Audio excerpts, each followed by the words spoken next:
एक नदी में बाढ़ आई थी। विजाति से दुख होता है प्रसन्न, शरण रू राखो जात बहे। एक नदी में बाढ़ आई थी। एक लोभी मनुष्य नदी के किनारे घूम रहा था। उसने देखा कि नदी में कंबल बहा जा रहा है।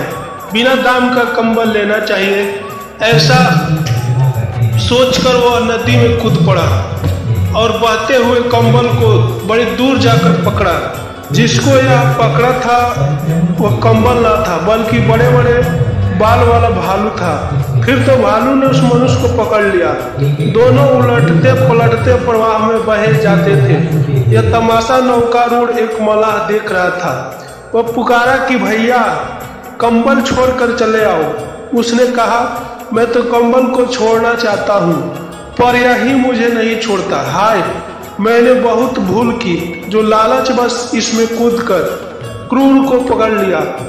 अब जो ना मेरी दुर्दशा हो वह थोड़ी ही है, क्योंकि जड़ नदी और यह अबूझ भालू कुछ विनय भी नहीं सुन सकते थे।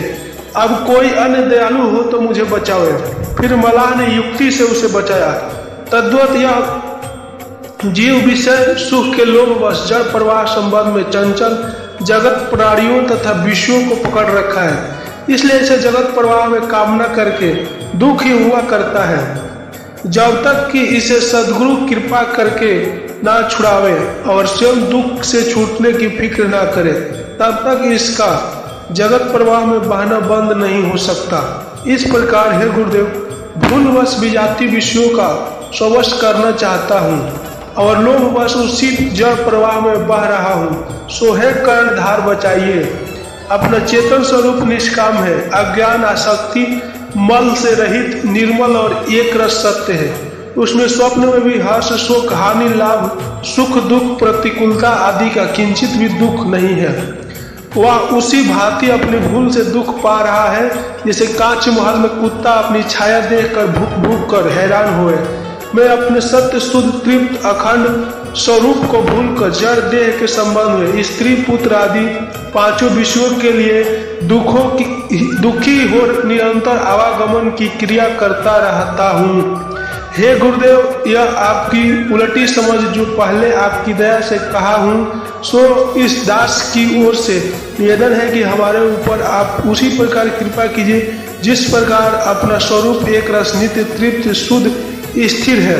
उसी प्रकार विजाति जड़ा शक्ति रहित होकर मैं स्थिर हो जाऊं।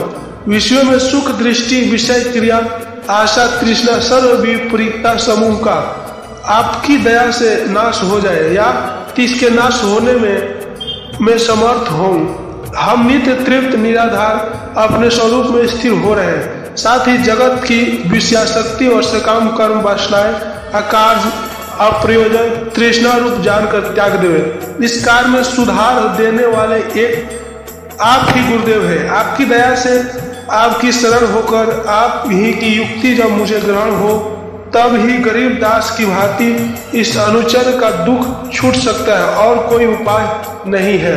बोलिए सद्गुरुदेव की जय। गरीब दास की कहानी, जो दो पत्नियां हैं उसकी, और वो बहुत